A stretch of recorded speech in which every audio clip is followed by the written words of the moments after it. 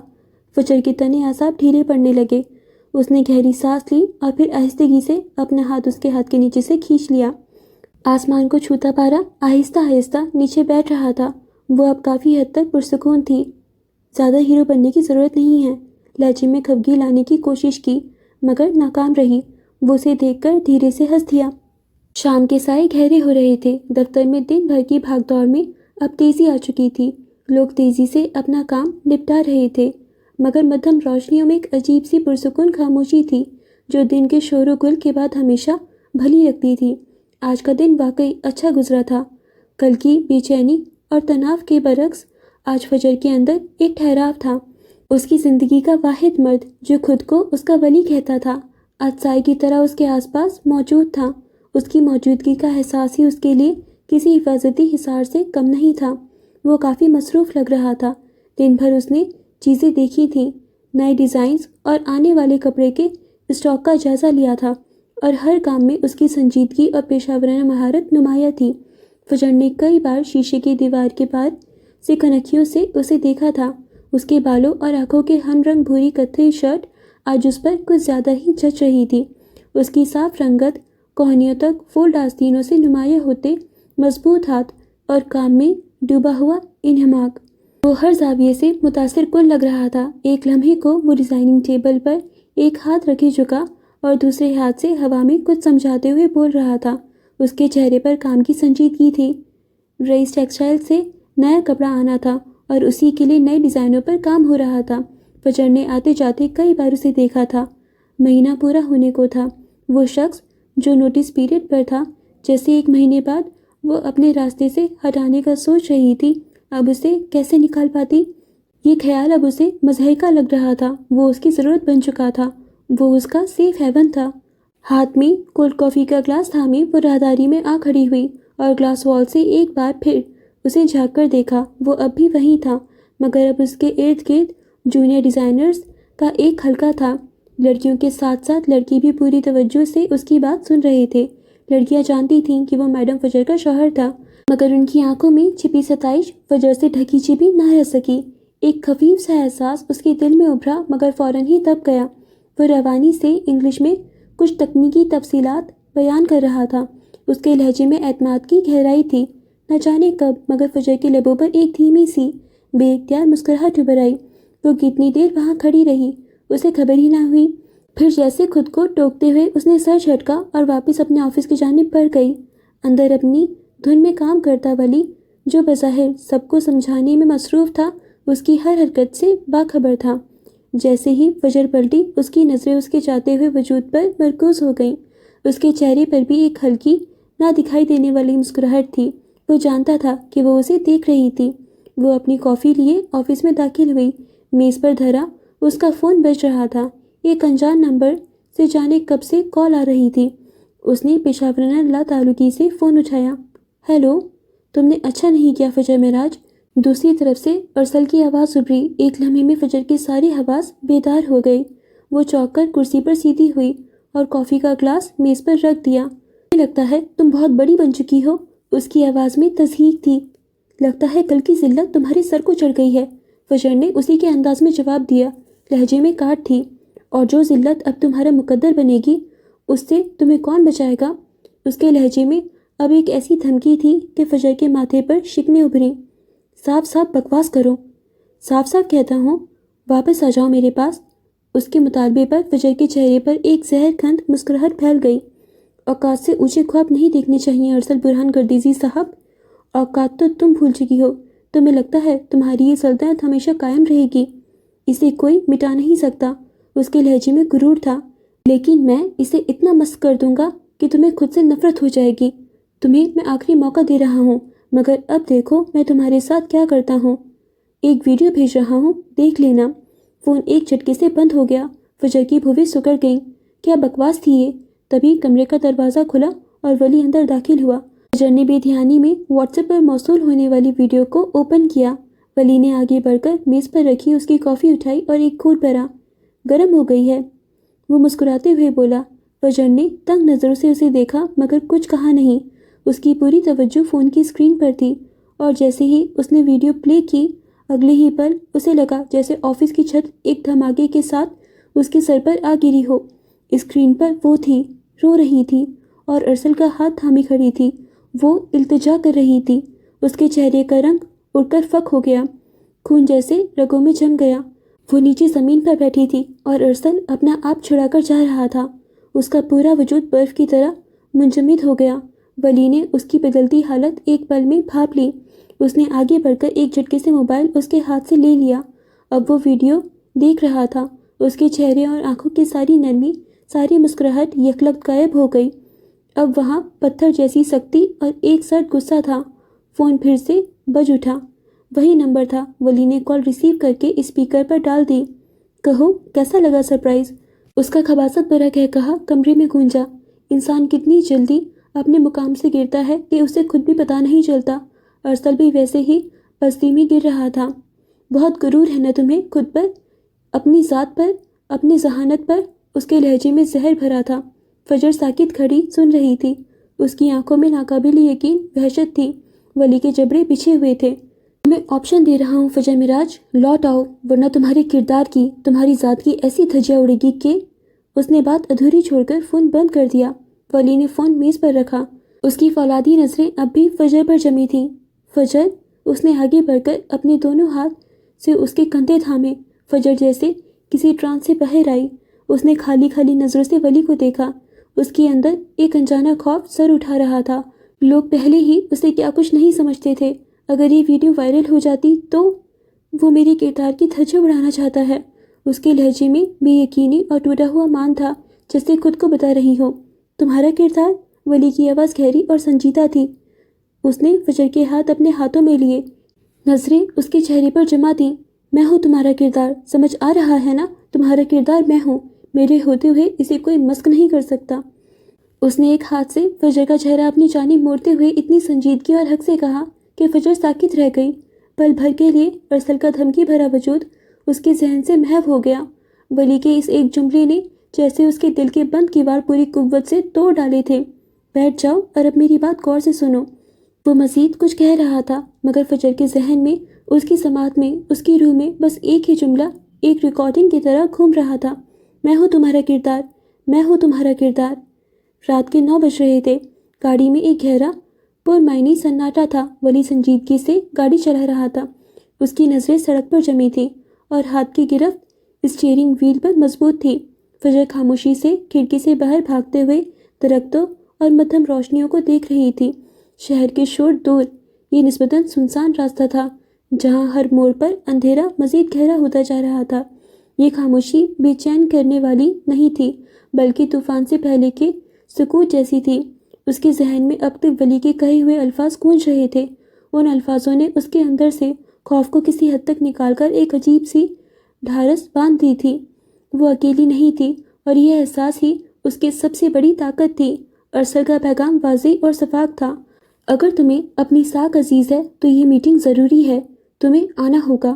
وہ اس سے سودا کرنا چاہتا تھا، بزنس کا سودا۔ اس نے فجر کو اکیلے بلایا تھا، یہ سوچ کر کہ تنہائی میں وہ اسے آسانی سے توڑ دے گا، مگر وہ نہیں جانتا تھا کہ فجر کے ساتھ اب اس کا وہ حفاظتی حصار تھا جسے وہ خود بھی ٹھیک سے سمجھ نہیں پا رہی تھی۔ ولی ساتھ تھا، وہ دونوں جانتے تھے کہ انہیں کیا کرنا تھا۔ گاڑی کی رفتار دھیمی ہوئی اور آخر کار ایک جلی ہوئی حویلی جیسی عمارت کے سامنے رک گئی۔ گردیزی ٹیکسٹائلز، آگ کے نشانات دیوار پر اب بھی تازہ تھے اور پوری عمارت اندھیرے میں ڈوبی کسی آسیب زدہ کھنڈر کے مانند پیش کر رہی تھی۔ عمارت کے کئی حصے مرمت کے زیر اثر تھے، مگر کئی حصے ویران تھے۔ فضا میں جلے ہوئے دھاگوں اور راکھ کی ایک مانوس بو رچی ہوئی تھی۔ صرف ایک جگہ روشن تھی، عمارت کے وسط میں ایک بڑا سا ہال، جس کی کھڑکیوں سے زرد روشنی چھن کر باہر آ رہی تھی، جیسے کوئی اندھیرے کو دعوت مبارزات دے رہا ہو۔ ریلیکس رہنا ہے۔ گاڑی بند کرتے ہوئے اس نے ایک نظر فجر کو دیکھا۔ اس کی آواز میں وہی ٹھہراؤ تھا جس نے پلکیں جھپکی اور کئی لمحے اسے دیکھتی رہی، پھر اس بات میں سر ہلایا۔ اس ایک نظر کے تبادلے میں کئی باتیں ہوئیں، کئی وعدے ہوئے، کئی حوصلے بلند ہوئے۔ تھوڑی دیر بعد وہ دونوں شکست گیٹ سے اندر داخل ہو رہے تھے۔ وہاں موجود چوکیدار نے انہیں روکنے کی زحمت نہیں کی، شاید اسے پہلے ہی ہدایت مل چکی تھی۔ اندر ہر طرف ملبہ اور ٹوٹی ہوئی مشینیں تھیں، ان کے قدموں کی آہٹ اس ویرانے میں عجیب طرح گونج رہی تھی۔ وہ سیدھا اس روشن ہال کی طرف بڑھ رہے تھے۔ وہاں ہال کے عین درمیان میں ارسل بیٹھا تھا۔ اس نے لکڑی کی 2 کرسیاں آمنے سامنے رکھی تھیں، جیسے کسی عدالت کا منتظر ہو۔ وہ خود ایک کرسی پر براجمان تھا اور اس کے چہرے پر ایک فاتحانہ مسکراہٹ تھی۔ انہیں آتے دیکھ کر وہ تن کر سیدھا بیٹھ گیا۔ اس کے ہاتھ میں ایک فائل تھی۔ فجر آگے چل رہی تھی۔ اس کے چہرے پر مکمل سپاٹ تاثرات تھے، جیسے وہ کسی عام بزنس میٹنگ میں آئی ہو۔ ولی اس سے ٹھیک ایک قدم پیچھے تھا۔ اس کی چال اور تاثرات سے یہی لگ رہا تھا کہ وہ ایک وفادار اسسٹنٹ ہے جو اپنے باس کے ہر حکم کا منتظر ہے۔ پہلا تاثر یہی دینا تھا کہ وہ اس کا پی اے ہے، ایک غیر اہم شخص۔ آئے محترمہ، آپ ہی کا انتظار تھا، ارسل نے خباثت بھرے تبسم کے ساتھ کہا۔ پھر اس کی نظریں فجر کے پیچھے کھڑے ولی پر پڑیں اور اس کے ماتھے پر بل پڑ گئے۔ میں نے اکیلے آنے کو کہا تھا۔ اس کے لہجے میں ناگواری تھی۔ یہ میرا پی اے ہے، تم اس کے سامنے بات کر سکتے ہو۔ اس نے اتنے سرد اور پیشہ ورانہ لہجے میں کہا کہ ارسل کو ایک لمحے کے لیے جھٹکا لگا۔ شاید اس نے ان کی ہوٹل والی ویڈیو نہیں دیکھی تھی، ورنہ وہ ولی کی موجودگی پر یہ سوال نہ اٹھاتا۔ ٹھیک ہے، اس نے کندھے اچکائے جیسے اسے کوئی فرق نہ پڑا ہو، مگر اس کی آنکھوں میں حقارت واضح تھی۔ اس نے ولی کو سر سے پاؤں تک دیکھا اور پھر نظر انداز کر دیا۔ فجر سکون سے اس کے سامنے والی کرسی پر ٹک گئی۔ اس کے بیٹھنے کے انداز میں کوئی خوف یا جھجک نہیں تھی۔ ارسل نے فائل اٹھا کر میز پر اس کے سامنے سرکا دی۔ ہمارے نئے معاہدے کی شرائط۔ فجر نے فائل کھولی۔ اس میں کئی شرائط تھیں۔ ہر شرط کی اس کی چالاکی اور بدنیتی کا منہ بولتا ثبوت تھی۔ سب سے پہلی اور بنیادی شرط یہ تھی کہ فجر رئیس ٹیکسٹائل سے اپنا معاہدہ فوری طور پر ختم کر کے سارا بزنس گردیزی ٹیکسٹائلز کو دے گی۔ اس کے علاوہ خام مال کی قیمتوں سے لے کر منافع کی تقسیم تک ہر شے میں صرف ارسل کا فائدہ تھا۔ یہ ایک کاروباری معاہدہ کم اور فجر کی سلطنت کو پرگمال بنانے کا منصوبہ زیادہ لگ رہا تھا۔ ولی کچھ فاصلے پر ہاتھ باندھے کھڑا تھا۔ اس کا چہرہ تاثرات سے عاری تھا، مگر اس کی عقابی نظریں ارسل کی ہر حرکت، فائل کے ہر الٹتے صفحے اور فجر کے چہرے پر آتے جاتے تاثرات کا جائزہ لے رہی تھیں۔ اس کی خاموش موجودگی ارسل کو مسلسل کھٹک رہی تھی، مگر وہ اسے نظر انداز کرنے کی پوری کوشش کر رہا تھا۔ ہال کی خاموشی میں اب صرف فائل کے اوراق پلٹنے کی آواز گونج رہی تھی اور ہر آواز کے ساتھ تناؤ بڑھتا جا رہا تھا۔ فجر نے سکون سے سارے صفحے پڑھے اور پھر فائل گراتے ہوئے اٹھ کھڑی ہوئی۔ اچھا مذاق ہے، وہ ہنس دی۔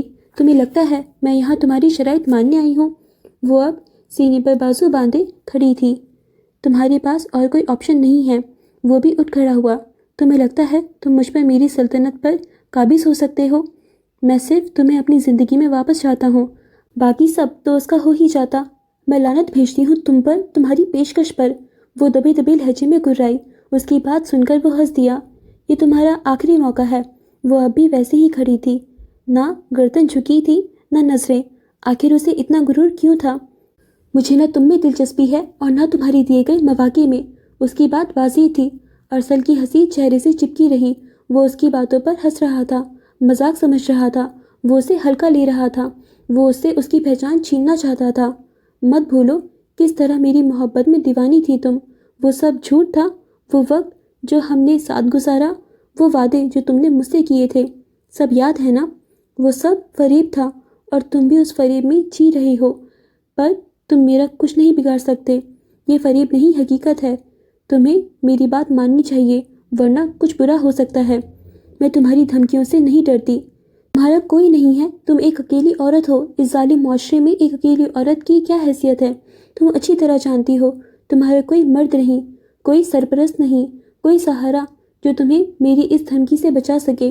میں تمہاری زندگی جہنم بنا دوں گا، تمہاری ساکھ کا ایسا جنازہ نکالوں گا کہ تم سوچ بھی نہیں سکتی۔ اس کی آواز میں غصہ کم اور ایک شیطانی تسکین زیادہ تھی۔ لوگ تمہیں کیا کہیں گے؟ کن نظروں سے دیکھیں گے؟ تمہارے سارے دعوے، تمہارا سارا غرور اس ایک ویڈیو کے سامنے ریت کی دیوار ثابت ہوں گے۔ اس کی باتوں میں زہر تھا۔ وہ ہر اس کمزوری کو نشانہ بنا رہا تھا جس کے بارے میں وہ جانتا تھا کہ فجر کو تکلیف پہنچ سکتی ہے۔ اس کی نیت صرف اسے ڈرانا نہیں بلکہ اسے اندر سے توڑ دینا تھا۔ وہ چاہتا تھا کہ فجر اس کے سامنے گر گرائے، رحم کی بھیک مانگے اور اس کی